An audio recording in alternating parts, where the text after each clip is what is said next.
안녕하세요. 여러분의 아는 회계사입니다. 이번 나도 아는 상속세를 시작하면서 쉽고 재밌게 상속세를 접하기 위해서 슬기로운 의사생활 리뷰로 시작을 했었고요. 우리가 보통 상속세랑 관련해서는 재벌들이 나오는 드라마에서 접하게 되죠.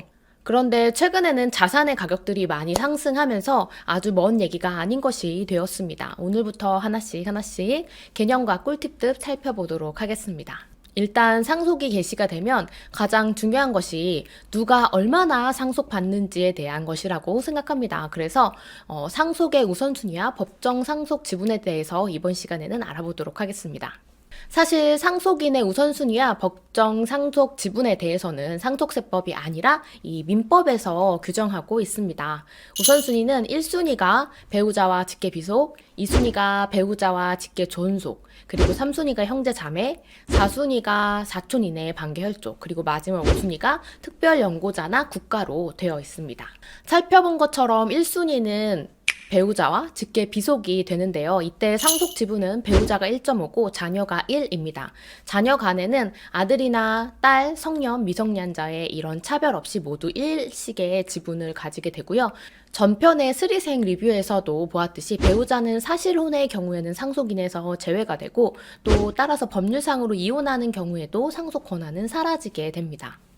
그럼 이 1.5와 1의 지분이 어떻게 계산이 되는지 감이 안 오실 것 같아서 한 4개 정도의 케이스를 들어서 알아보도록 하겠습니다. 예를 들어서 케이스 1로 사망한 아버지의 배우자와 아들 둘 그리고 딸 하나가 있다고 가정한다면 총 법정 지분은 배우자가 1.5, 아들 둘이 1개씩 갖고 그리고 딸 하나가 1이 되어서 4.5가 됩니다. 그러므로 배우자의 지분율은 4.5분의 1.5 해서 계산하기 쉽게 위해서 분모와 분자에 다 2씩 곱해준다면 9분의 3이 배우자의 지분율이 되고요. 아들 둘이 9분의 2씩 가지게 되고 딸 하나도 9분의 2의 지분율을 가지게 되는 것이죠.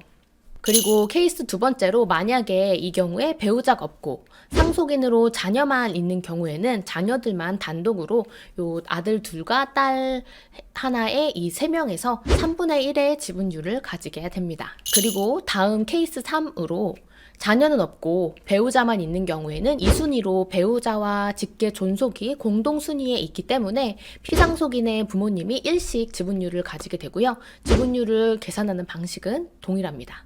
마지막 케이스 4로 배우자, 직계 비속, 직계 존속이 없는 경우라면 이때 3순위 상속자인 형제 자매가 상속 권한을 가지게 됩니다.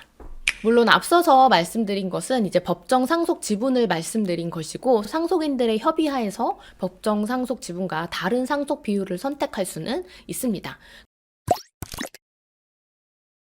그리고 마지막으로 이제 마치기 전에 대습상속의 개념에 대해서만 추가로 알아볼 건데요. 대습상속이라는 것은 상속 권한을 가진 사람이 피상속인보다 먼저 사망하는 경우에 그 배우자와 자녀들이 대습상속을 가진다고 합니다. 예를 들어서 할아버지보다 아버지가 먼저 사망을 했다면 어머니와 자녀들은 아버지를 대신해서 할아버지가 돌아가셨을 때의 상속을 받을 수 있는 것을 말하는 겁니다. 그리고 만약에 이후에 어머니가 재혼을 한 경우에는 자녀들에게만 상속권이 발생하게 됩니다.